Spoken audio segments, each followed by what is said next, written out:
Bonjour à tous et bienvenue sur boursicothèque.com pour cette nouvelle analyse technique Forex et matières premières, avec donc une paire de devises qui, après avoir testé ici la zone des 1.1824, eh bien, est en train de redescendre ici pour casser la zone des 1.1741 à la baisse. Alors du point de vue de la configuration technique, on avait déjà vu un petit peu en quoi cela consistait.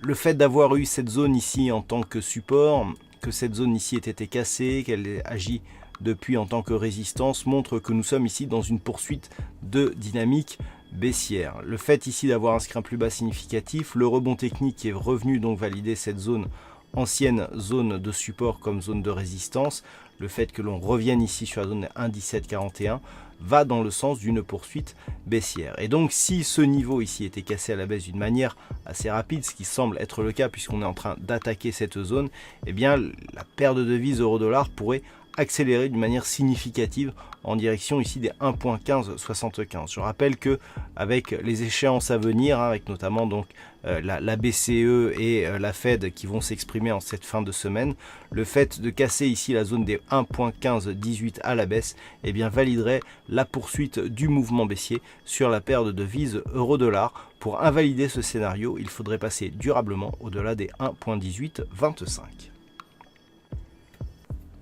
Et puis sur l'or, c'est toujours le statu quo avec des cours donc qui évoluent sous la résistance sous la résistance horizontale des 1300 $ l'once. On a une petite zone ici de support qui se dessine à 1294 $ l'once.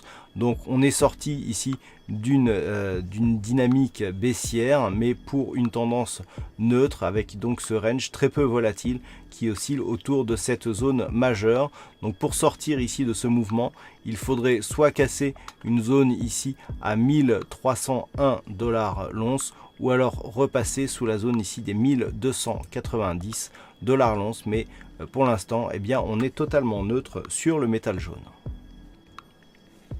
Et puis enfin sur le WTI, j'attirais votre attention hier sur la pression qui était en train de s'exercer sur la zone horizontale des 66 $ le baril. Et bien cette zone a été cassée d'une manière assez technique. On voit bien ici donc les multiples tests et puis la rupture et ce niveau ici qui tout de suite s'impose en tant que support avec des contacts répétés ici sur la bande de Bollinger supérieure.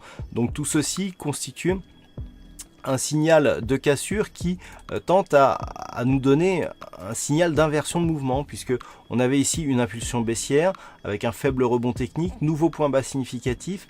On avait eu du mal ici à rejoindre l'extension de Fibonacci qui se situait à 64 $ le baril. Il n'a d'ailleurs pas été touché. On est revenu rapidement ici sur la zone de cassure, donc des 66, et cette zone de cassure qui, si elle était préservée en tant que résistance, validait la poursuite du mouvement baissier, et bien là on l'a reprise en tant que support. Et le fait qu'elle soit reprise en tant que support, et bien invalide la poursuite du mouvement et place donc le WTI dans un signal de retournement court terme, tant que les cours restent ici au-delà des 66 $ le baril. Et à partir de ça, et bien un retour ici sur cette zone intermédiaire des 68,40 $ le baril est tout à fait possible.